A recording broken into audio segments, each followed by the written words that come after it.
जय हिंद साथियों, स्वागत करता हूं आपका आपके अपने YouTube channel aspirant online hub पर।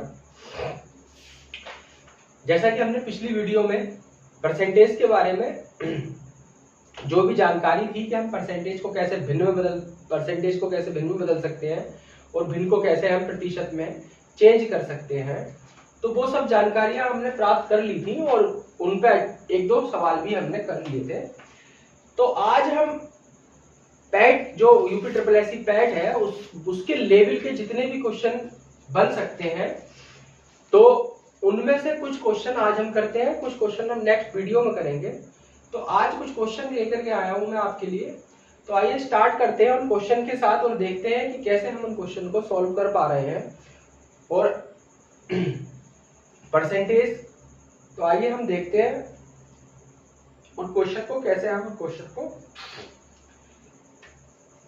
आइए स्टार्ट करते हैं। क्वेश्चन नंबर फर्स्ट क्या है?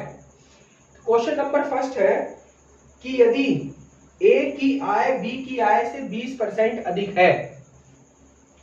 क्वेश्चन है कि ए की आय बी की आय से 20% अधिक है, तो बी की आय ए की आय से कितने प्रतिशत कम है? ऐसा हमने क्वेश्चन कल भी किया था कि ए की आय बी की आय से 40% कम है, तो बी की आय ए की आय से कितने प्रतिशत अधिक है। लेकिन यहाँ पर हमसे पहले अधिक की बात कर ली गई है। यहाँ पर हमसे बोल दिया कि भाई ये बताओ पहले ए की आय बी की आय से कितने प्रतिशत अधिक है, और फिर हमसे पूछा कि बताओ फिर उसकी आय ए की बी की आय कितने प्रतिशत कम है।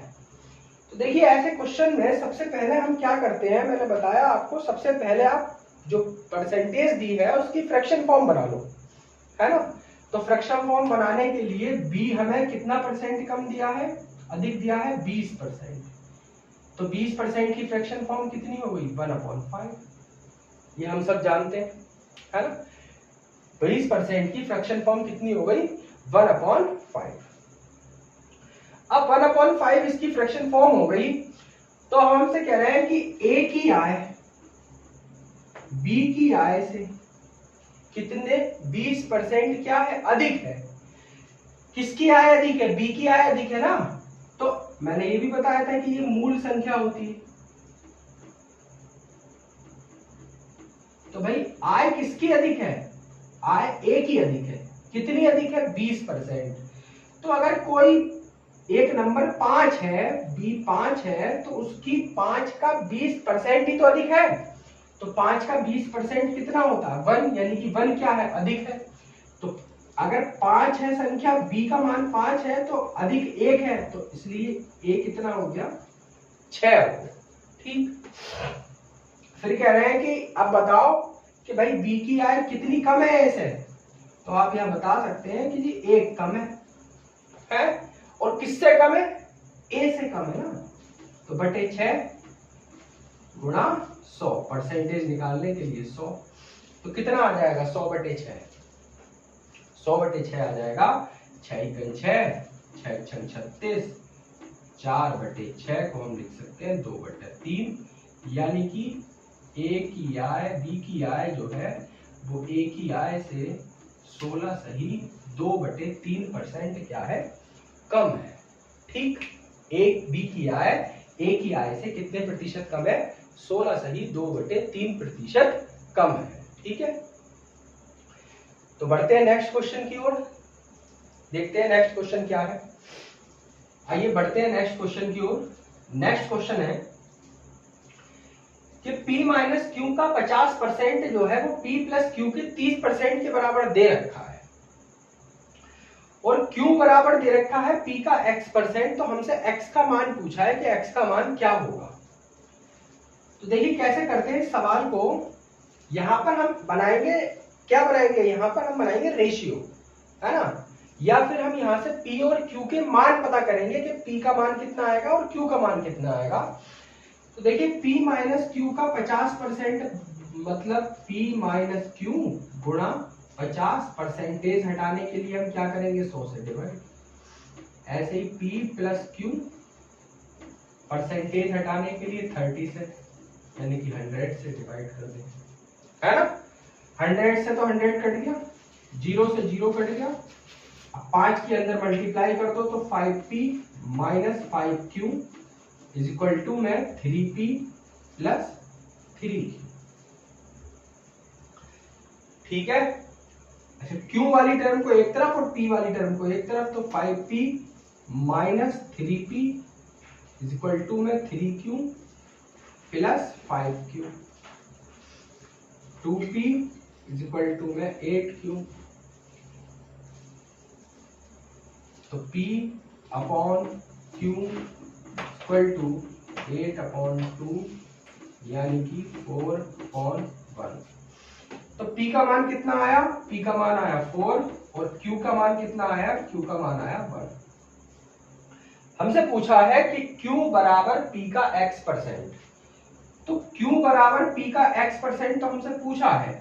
तो देखो q बराबर p का मान कितना आया? 4, तो 4 रख दो गुणा, और q का मान कितना आया? 1, तो यहाँ पर 1 रख दो, और x परसेंटेज हटा दो, गुणा में कितना?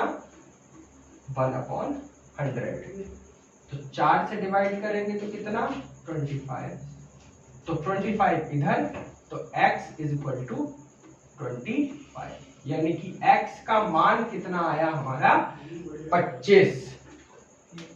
एक बार और, p माइनस q का 50% बराबर p प्लस q का 30% है। तो p माइनस q गुणा 50 बटे परसेंटेज हटाते हैं तो 100, p प्लस q गुणा 30 परसेंटेज हटाते हैं तो 1/100 करते हैं। 100 से 100 कट गया, 0 से 0 कट गया, 5p minus 5q, 3p plus 3q। p वाली टर्म को एक साथ लिख लिया, q वाली टर्म को हमने एक साथ लिया। 5p में से 3p गए तो 2p बचा, 3p प्लस 5q कितने हो गए? 8q हो गए। अब यहां से p q इधर ले आए तो 2 इधर चला गया, p अपॉन q की वैल्यू कितनी आ गई? 4/1, यानी कि p का मान आ गया 4 और q का मान कितना आ गया? 1 आ गया। अब हमसे पूछा क्या था? पूछा था कि भाई x का मान बता दो। अगर ये दे रखा है तो q बराबर p का x%, तो हमने बता दिया कि भाई q का मान है 1, p का मान है 4 और x परसेंटेज को हटा करके 1/100 से मल्टीप्लाई कर दी। 4 से जब 100 को डिवाइड किया तो 25 आया, तो x बराबर कितना आ गया? 25। तो x की वैल्यू कितनी आ गई हमारी? 25। ठीक है, बढ़ते हैं फिर नेक्स्ट क्वेश्चन की ओर। आइए बढ़ते हैं हम नेक्स्ट क्वेश्चन की ओर। नेक्स्ट क्वेश्चन है कि एक विद्यालय में 70% विद्यार्थी जो है वो लड़कियां हैं। कोई एक विद्यालय है, उसमें 70% विद्यार्थी जो है वो गर्ल्स है ना? 70% स्टूडेंट्स में गर्ल्स है 70%।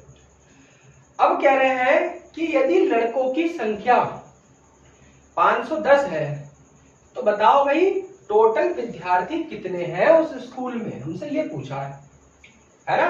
क्या पूछा कि अगर हमें एक विद्यालय है, उस विद्यालय में हमें गर्ल्स दे दी कि गर्ल्स जो है वो कितनी है विद्यालय में।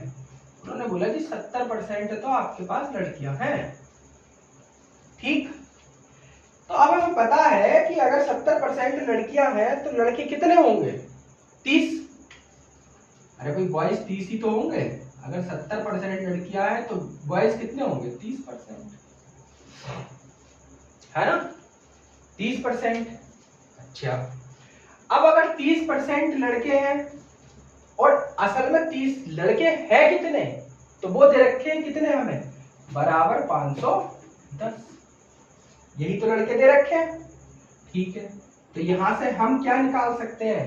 जब 30% लड़के दे रखे हैं तो भैया 30 बटे परसेंटेज को हटाओ तो कितना है? 100 बराबर में कितना? 510। 1 0 से 1 0 कट गया, 3 से 3 का ना 3, 3 सत्ते 21 और 0, तो 1 बराबर 100 चला हो गई मल्टा है। तो भाई टोटल कितने विद्यार्थी हैं वो उस स्कूल में? उस स्कूल में टोटल 1700 विद्यार्थी हैं। देखो लड़कियां 70% थी तो लड़के कितने बचे? 30%, और वो 30% है किसके बराबर असल में? वो दे रखे हैं 510 के बराबर, 30% 510 के बराबर, तो एक बराबर कितना भाई 1700। तो 1700 क्या है टोटल विद्यार्थी, टोटल स्टूडेंट जो है वो कितने हैं हमारे पास 1700। ठीक, नेक्स्ट क्वेश्चन की ओर बढ़ते हैं। आइए नेक्स्ट क्वेश्चन की ओर बढ़ते हैं। नेक्स्ट क्वेश्चन है हमारा कि ए की आय का 60% बी की आय के 75% के बराबर है। ए की आय का 60% बी की आय के 75% के बराबर है। तो ए की आय तो बी की आय ए की आय के x% के बराबर है। तो x का मान ज्ञात कीजिए। देखिए क्या है क्वेश्चन। क्वेश्चन है कि उन्होंने बोला कि भाई जो बी की आय है, सॉरी ए की आय का 60%, तो ए की आय का 60%, ए की आय का 60% किसके बराबर दिया है, बी की आय के 75%।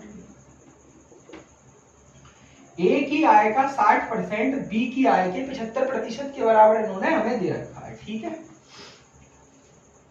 तो सबसे पहले तो हम क्या करते हैं, यहां से हम ए और बी की वैल्यू निकाल लेते हैं, यानी कि एक तरह से हम उनका रेशियो निकाल लेते हैं। तो कैसे निकालेंगे भाई, ए का 60%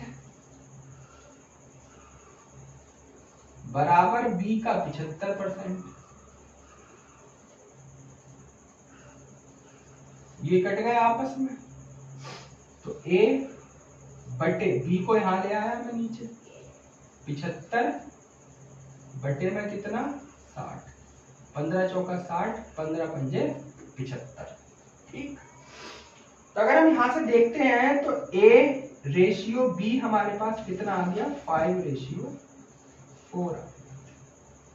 ठीक है, ए रेशियो बी कितना आ गया 5:4 आ गया। अच्छा, अब क्वेश्चन में आगे बोले कि भैया बी की आय ए की आय से ए की आय के x% के बराबर है ना। फिर क्वेश्चन में बोले कि बी की जो आय है, बी की आय वो ए की आय के x% के बराबर है। ठीक है, तो बी की आय है कितनी 4, ए की आय कितनी दे रखी है 5, गुणा x% का यानी कि 1/100। x की वैल्यू पूछिए, यहां से हम निकाल सकते बहुत आराम से 20। तो x बराबर कितना आ गया 80। कितना आ गया x का मान 80। हमसे पूछा किसका मान था, x का मान पूछा था कि b की आय a की आय के बराबर x% के बराबर है। तो आप यहाँ पर x की वैल्यू बता दीजिए। तो हमने यहाँ पर x की वैल्यू बता दी, तो x का मान कितना आया हमारा 80 आया। कितना आया 80 आया। ठीक, आगे बढ़ते हैं फिर नेक्स्ट क्वेश्चन की ओर। आइए नेक्स्ट क्वेश्चन की ओर बढ़ते हैं। नेक्स्ट क्वेश्चन है, हमसे पूछा कि C की आय B की आय से 20% अधिक है। तो जैसे जैसे हमसे क्वेश्चन पूछता जाता है वैसे वैसे हम उसका सॉल्यूशन देते जाते हैं। हमसे बोला है कि C की आय B की आय से 20% अधिक है ना भाई। तो देखो भाई किसकी अधिक है, सबसे पहले तो ये देख लो, C की आय B की आय से 20% अधिक है ना। तो सबसे पहले तो क्या बना लो आप, एक फ्रैक्शन बना लो। किसका फ्रैक्शन बना लो 20% का। तो 20% का फ्रैक्शन बना 1/5 है ना। इसमें एक परसेंटेज और दिया है 25%, उसका भी फ्रैक्शन लिख लो यहीं पर 25%। तो इसका होता है 1/4। अब कह रहा है कि C की आय B की आय से 20% अधिक है। तो C की आय तो अधिक है, किससे अधिक है B से। तो B की आय अगर 5 है तो C की आय कितनी हो गई जी 6 हो गई है ना। अगर B की आय 5 है तो C की आय कितनी हो गई 6 हो गई। ठीक है, अब कह रहे हैं कि B की आय A से 25% अधिक है। किसकी आय अधिक है A से, B की आय। तो अगर हम बी की आय देखते हैं किससे अधिक है, ए से। कितनी अधिक है, 25%। तो भाई अगर 4 है तो बी की आय कितनी हो गई, 5 हो गई। कितनी हो गई, 5 हो गई। अच्छा, अब यहां से हम रेशियो बना सकते हैं तीनों का।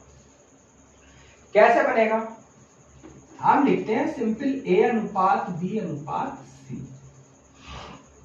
लिख लिया। अब यहां देखो ए अनुपात बी कितना है, 4:5। तो यहां लिख लो जी 4:5। और बी अनुपात सी कितना है, तो ये आपका हो गया जी 5 कितना है, 6, है ना। अब कुछ नहीं करना होता, सिर्फ अपने अपने पड़ोसियों को उतार दो, यानी कि इसका पड़ोसी जो है यहाँ उतार दो, और ये इसका जो पड़ोसी है ये वाला, उसका नंबर यहाँ उतार दो। 4 पंजे कितना हो गया, 20। 5 पंजे कितना हो गया, 25। और 6 पंजे कितना हो गया, 30। ठीक है,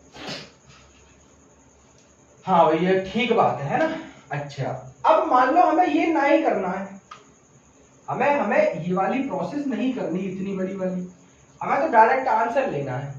तो देखो हम क्या करते हैं, डायरेक्ट आंसर तब आएगा, देखो कब आएगा, यहां देखो यहां भी बी है और यहां भी बी है ना। मैं एक बार रेशियो लिख देता हूं, ए अनुपात बी अनुपात सी। तो देखना दोनों जगह बी कॉमन है, जी है, बिल्कुल है। ए सी के साथ भी बी है और ए के साथ भी बी है। अब ये देखो क्या बी का मान दोनों जगह सेम है, हाँ जी है, बिल्कुल है। यहां भी 5 है और यहां भी कितना है, 5 है। तो जब कॉमन नंबर का मान सेम हो, जब कॉमन नंबर का मान क्या हो, सेम हो, इक्वल हो, है ना, तो क्या करते हैं, डायरेक्ट रेशियो ऐसे ही उतार दो, यानी कि ए कितना है, 4, बी कितना है, 5, सी कितना है, 6।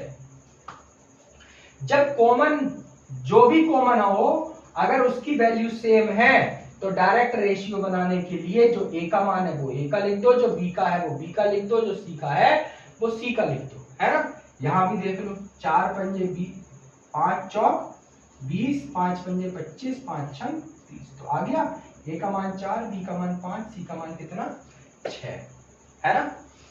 समझ गए होंगे बात को। ऐसे भी कर सकते हैं और ऐसे भी कर सकते हैं, ये टाइम बचाने का तरीका है। जब बी कॉमन है, मान सेम है, तो ए का मान 4, बी का मान 5, सी का मान 6 हम लिख सकते हैं, ठीक है ना।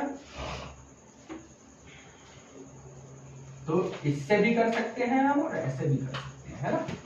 आगे, अब आगे क्या है क्वेश्चन, आगे पूछा है हमसे, तो ये बताओ सी की आय ए से कितने प्रतिशत अधिक है। हमसे पूछा कि ये बताओ सी की आय ए से कितने प्रतिशत अधिक है, तो हमें दिख रहा है 2% अधिक है। और किस पे अधिक, किससे अधिक है, 4 से अधिक है। 4 25 और 25 दूनी 50। कितने परसेंट अधिक है, 50% जो है सी की आय ए की आय से अधिक है, ठीक है। तो मैं उम्मीद करता हूं ये सवाल आपको बेहतर ढंग से समझ में आया होगा। आगे बढ़ते हैं फिर नेक्स्ट क्वेश्चन की ओर। आइए नेक्स्ट क्वेश्चन की ओर बढ़ते हैं। देखिए नेक्स्ट क्वेश्चन भी मैंने सेम ही लिया है, कुछ इसी टाइप का ही क्वेश्चन है। क्वेश्चन है कि ए का वेतन बी के वेतन का 40% है। ए का वेतन बी के वेतन का कितने परसेंट है, 40% है ना। तो भाई हमारे पास 40% है एक फ्रैक्शन, तो बना लेते हैं। 40% की फ्रैक्शन क्या होती है, 2/5, ठीक। फिर कह रहे हैं कि तथा बी का वेतन सी के वेतन से 25% अधिक है। तो एक फ्रैक्शन निकल के आई क्या, 25%, और ये होती है 1/4। इतनी बात समझ में आ गई, और वो क्वेश्चन में दी थी, सिर्फ हमने परसेंटेज से क्या बना लिया, उनके फ्रैक्शन बना लिए, ठीक है। आगे क्या कह रहे हैं, अब क्वेश्चन दोबारा पढ़ते हैं, हमने फ्रैक्शन के वो बना लिए। क्वेश्चन है कि ए का वेतन बी के वेतन से 40%, ए का वेतन बी के वेतन का 40% है। गलत हो गया ना।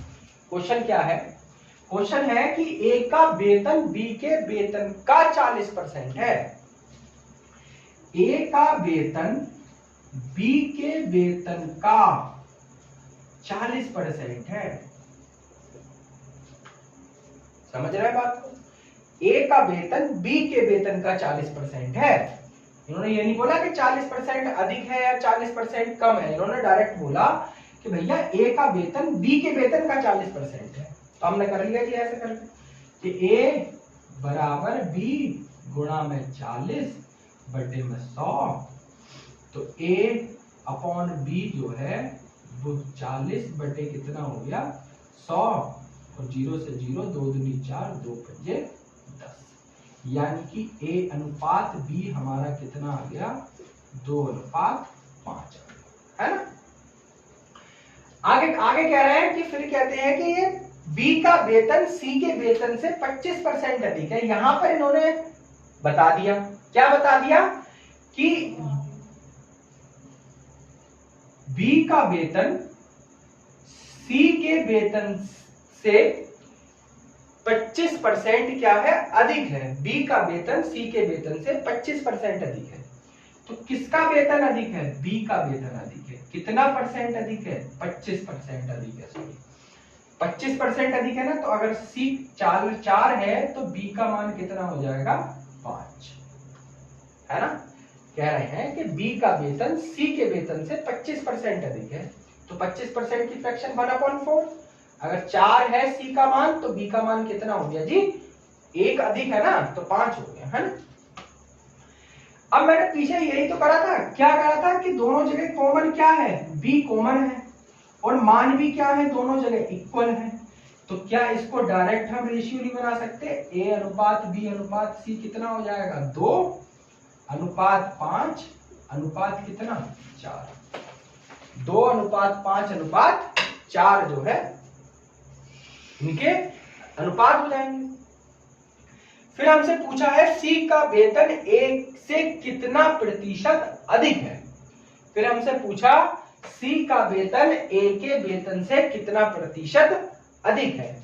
तो बताओ कितना अधिक है जी 2 अधिक है। कितने पे अधिक है जी 2 पे अधिक है।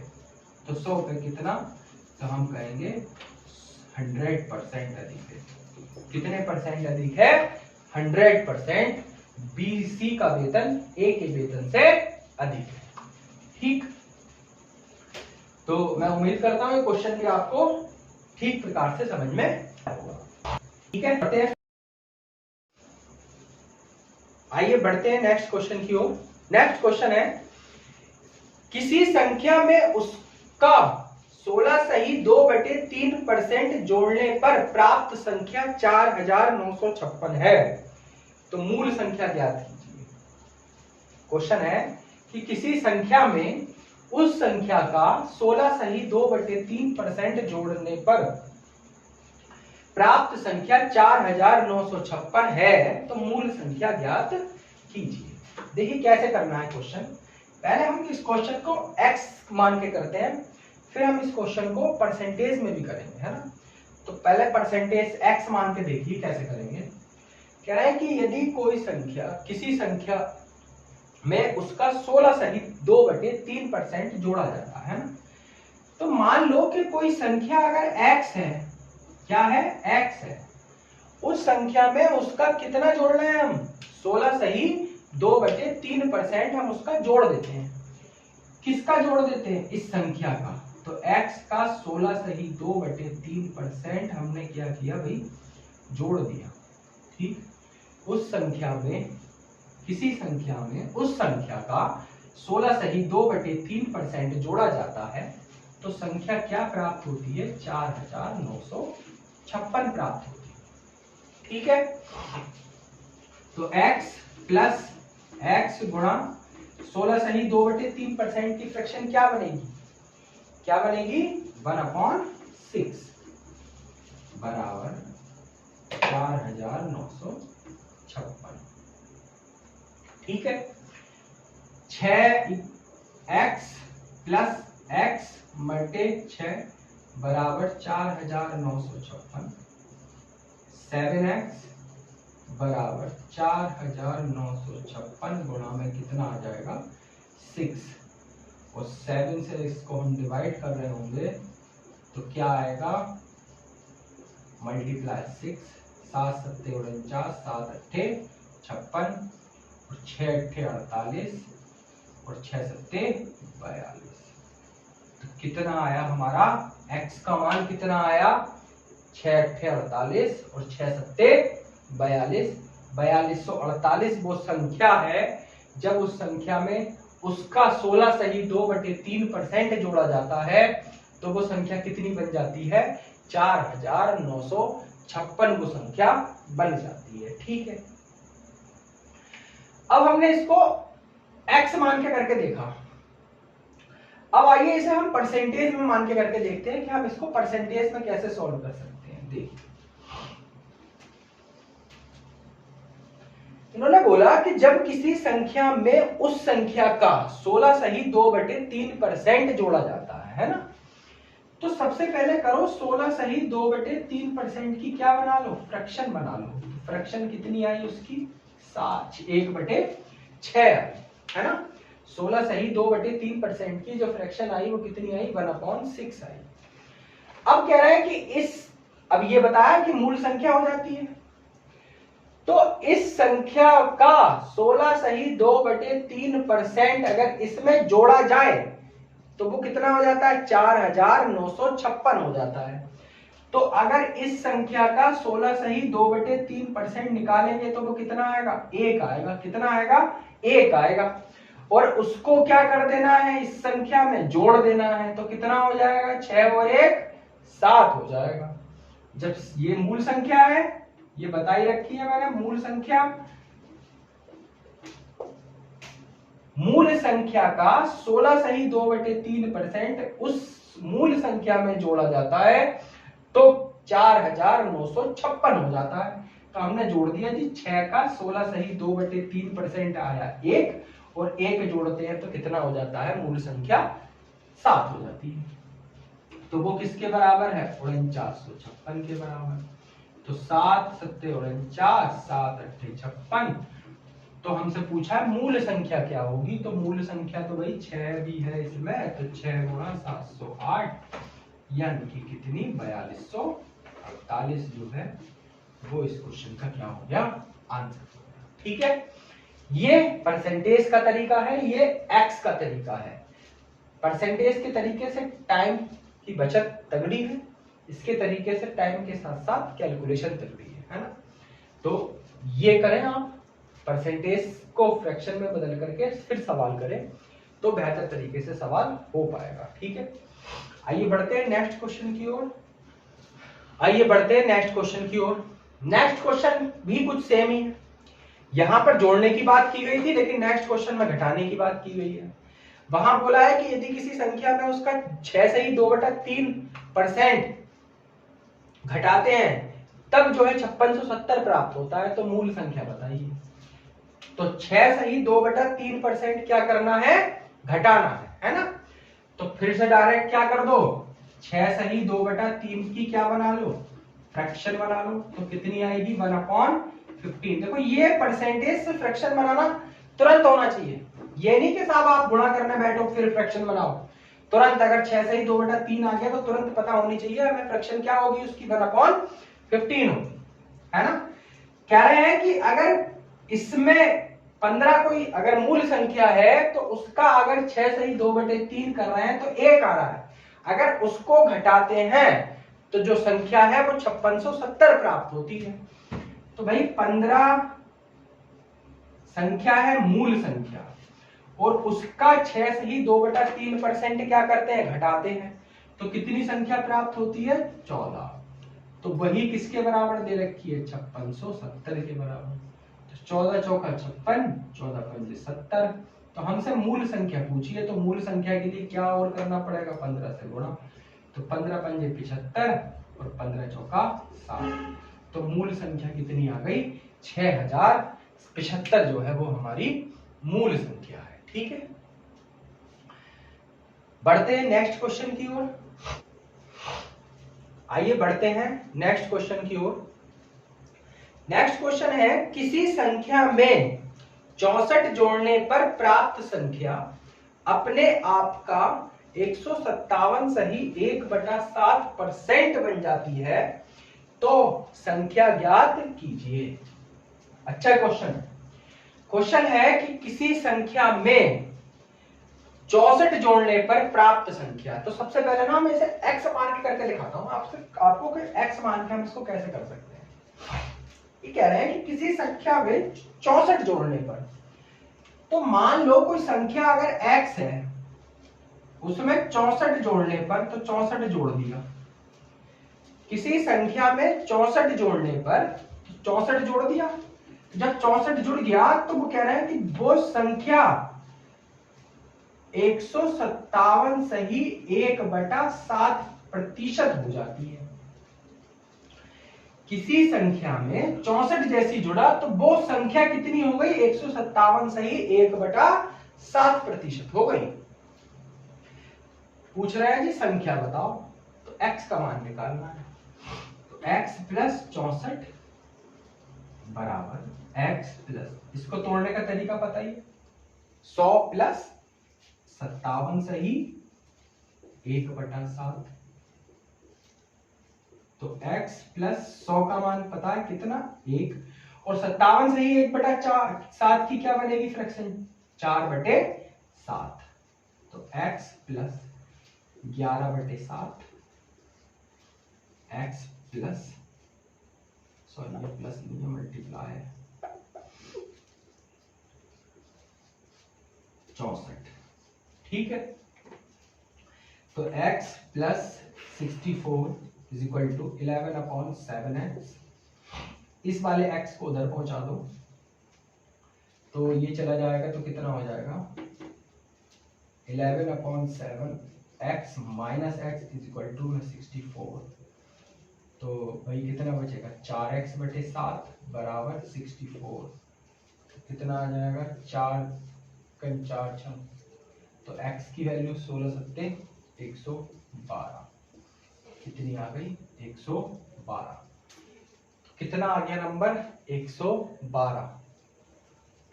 यानी कि वो नंबर क्या है? 112 है वो नंबर जो उतने पर 64 जोड़ने पर अपने आप का कितना हो जाता है? 157 सही 1/7% जो हो जाता है। ठीक है, अब हमें इस सवाल को फ्रैक्शन के तरीके से कैसे करते हैं, है ना? तो सबसे पहले क्या करेंगे फ्रैक्शन में, हम अगर इस सवाल को करना है तो देखिए सबसे पहले हमें क्या बनाना पड़ेगा? 157 सही 1/7 का क्या बना लो? फ्रैक्शन बना लो। तो अभी हमने देखा कितना आया? 11/7 आया। कितना आया? 11/7 आया। ठीक है ना? अब समझने वाली बात यह है कि कह रहे हैं कि भैया अगर कोई संख्या में 64 जोड़ा जाए, कितना जोड़ा जाए? 64 जोड़ा जाए, तो वो अपने आप का कितना हो जाती है? 157 सही 1/7% हो जाती है। तो 157 सही 1/7% होने के बाद, है ना, अगर कोई संख्या 7 थी, उसका 157 सही 1/7% हमने जब किया तो वो संख्या कितनी हो गई? 64 हो गई, है ना? वो सॉरी 11 हो गई। कितनी हो गई? 11 हो गई। इसका मतलब इसमें कितना जुड़ा? 4 जुड़ा, तभी तो भाई ये 11 हो गई, है ना? और असल में वो कितना जोड़ना है उस संख्या में? वो जोड़ना है 64, और यहां पर कितना जुड़ा तब ये 11 पहुंच पाई है? यहां पर 4 जुड़ा तब ये 11 पहुंच पाई।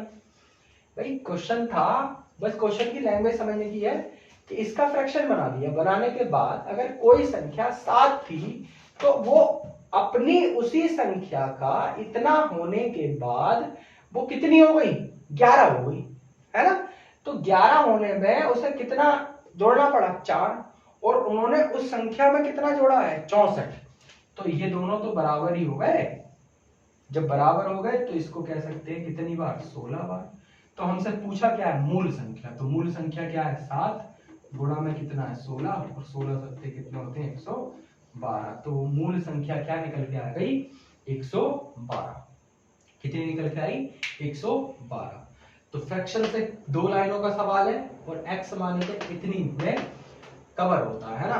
तो भैया ये तरीका सबसे बेहतर तरीका है, परसेंटेज का तरीका सबसे बेहतर तरीका है। इसलिए परसेंटेज को जो है बहुत अच्छे तरीके से हमें पढ़ना चाहिए। ये सवाल आपके समझ में आया होगा। मैं इसी पर एक सवाल और लेता हूं। आइए आगे देखते हैं दूसरा सवाल क्या है इसी पर। आइए नेक्स्ट क्वेश्चन की ओर। अगला क्वेश्चन है कि यदि किसी संख्या में 930 जोड़ा जाए तो वह अपने आप का 444 सही 4/9% हो जाती है, तो संख्या ज्ञात कीजिए। अब हम डायरेक्ट परसेंटेज से करते हैं, एक्स वाले तरीके से नहीं करते। कह रहे हैं कि अगर किसी संख्या में 930 जोड़ा जाए तो वो 444 सही 4 कितना हो जाती है, 9 हो जाती है। 444 सही 4/9 हो जाती है ना। अब हमें बनानी है इसकी फ्रैक्शन। तो सबसे जरूरी है हमें फ्रैक्शन बनानी आनी चाहिए, और कुछ आए या ना आए, क्या आना चाहिए, सिर्फ फ्रैक्शन बनाना आना चाहिए। तोड़ लो इसको। तोड़ने के बाद ये हो गया जी 400 प्लस 44 सही 4/9%।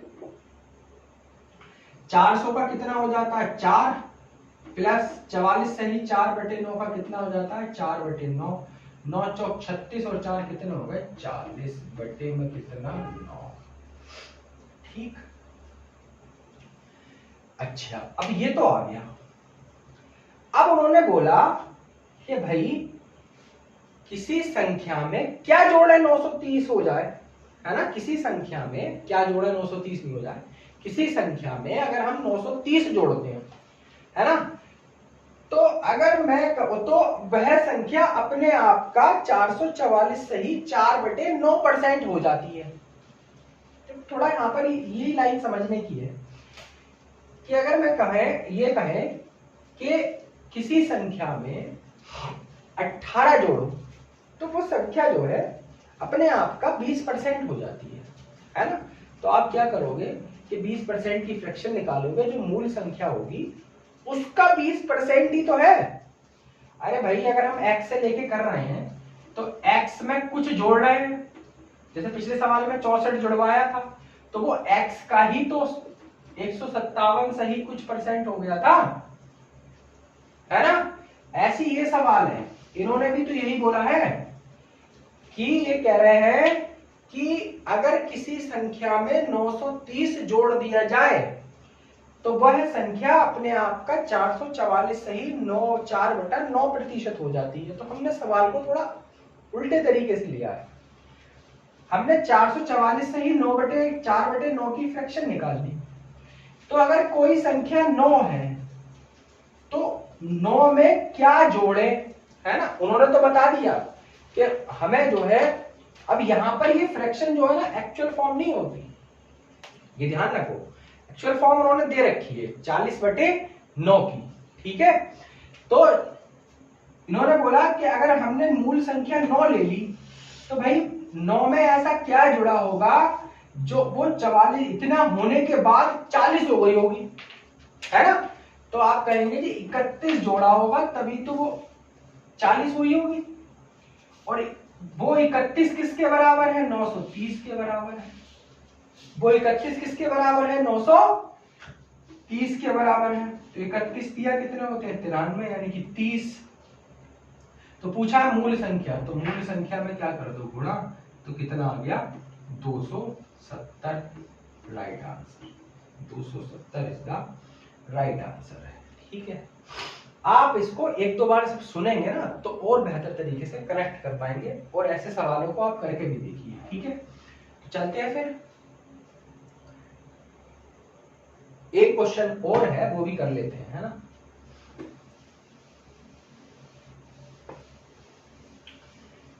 क्वेश्चन है यदि किसी आयत की लंबाई में 37.5% की वृद्धि की जाए तथा चौड़ाई में 20% की कमी कर दी जाए तो आयत के क्षेत्रफल में क्या परिवर्तन होगा। तो क्षेत्रफल तो हमें पता है आयत का क्या होता है सबको। आयत का क्षेत्रफल क्या होता है, आयत का क्षेत्रफल होता है लंबाई गुणा चौड़ाई। कह रहे हैं कि अगर उसकी लंबाई में और उसकी चौड़ाई ले लो, लेंथ और ब्रेथ, कह रहे हैं कि अगर उसकी लंबाई में 37.5% की क्या कर दी जाए, वृद्धि कर दी जाए, तो एक बात बताओ 37.5% की फ्रैक्शन क्या बनेगी? 37.5% की अगर आप फ्रैक्शन बनाओगे तो 37.5% की फ्रैक्शन क्या बनेगी? देखो 37 दूनी 74 और एक 75 बटे में कितना 2। तो देखो इसकी जो फ्रैक्शन बनती है वो बनती है 3/8। कितनी बनती है? 3/8 बनती है। सही है। तो भाई एक बात बताओ, उन्होंने बोला यहां तो लंबाई में वृद्धि हो रही है, तो 8 से लंबाई कितनी पहुंच रही होगी? 11। लंबाई में तो वृद्धि हो रही है इतने की, तो अगर 8 थी लंबाई तो वो कितनी गई होगी? 3 बढ़ गई होगी, तो कितनी हो गई? 8 से 11 हो गई। ठीक है जी, हो गई। अब इन्होंने बोला कि चौड़ाई में जो है वो 20% की कमी हो रही है, तो 20% की फ्रैक्शन बना लो, तो 20% की फ्रैक्शन बनी जी 1/5। कितनी बनी? 1/5। तो अब यहां पर कमी हो रही है, यहां पर क्या हो रही है? कमी हो रही है। कितने की कमी हो रही है? 1 की कमी हो रही है। तो 5 से कितनी जा रही होगी? 4। कितनी जा रही होगी? 4 जा रही होगी, है ना। अब हमें एरिया तो पता है क्या होता है, एरिया क्या होता है? L into B. तो देखो L इंटू बी तो ही करेंगे, तो 8 पंजे 40 और 11 चौक 44। ये था बढ़ने से पहले का क्षेत्रफल, ये है बढ़ने के बाद का क्षेत्रफल, है ना। तो कितना बढ़ गया क्षेत्रफल जी? आप कहोगे जी 4 बढ़ गया। किस पर बढ़ गया? 40 पर बढ़ गया। तो 100 पर कितना बढ़ेगा? तो आप कहोगे 10% का इजाफा हो गया इसके क्षेत्रफल में। कितने प्रतिशत का इजाफा हो गया? 10% का इजाफा हो गया, 10% की वृद्धि हो गई इसके क्षेत्रफल में, 10% इंक्रीज। ठीक है। तो आज हमने इन क्वेश्चनों के साथ कोई लगभग हमने 11 क्वेश्चन यहाँ पर कंप्लीट किए परसेंटेज के। अब हम नेक्स्ट वीडियो में भी कुछ क्वेश्चन और करेंगे, जिससे कि पैट का लेवल पूरी तरह से हम कंप्लीट कर चुके होंगे। नेक्स्ट वीडियो में भी अगर और जरूरत पड़ेगी तो उससे भी एक वीडियो और ले लेंगे। पैट में जो सवाल आपसे पूछे जाएंगे जिस लेवल के, उस लेवल के सारे सवाल मैं आपको यहाँ पर कराऊंगा। और हम जल्दी रीजनिंग की भी क्लास स्टार्ट करेंगे। जब तक आपका पेपर होगा तो मैं तो रीजनिंग के सिलेबस के साथ प्रैक्टिस सेट भी यहाँ पर कंप्लीट कर चुके होंगे 15 या 16 अक्टूबर तक। ठीक है, तो फिर मिलते हैं हम नेक्स्ट वीडियो में। तब तक के लिए आप अच्छे से पढ़ाई कीजिए, और अगर आप लोगों को वीडियो अच्छी लग रही है तो प्लीज चैनल को शेयर और सब्सक्राइब जरूर कीजिए, है ना। और अपने कमेंट करके हमें बताइए कि आप लोगों को वीडियो कैसी लगी। तो मिलते हैं फिर नेक्स्ट वीडियो में, तब तक के लिए जय हिंद, जय भारत।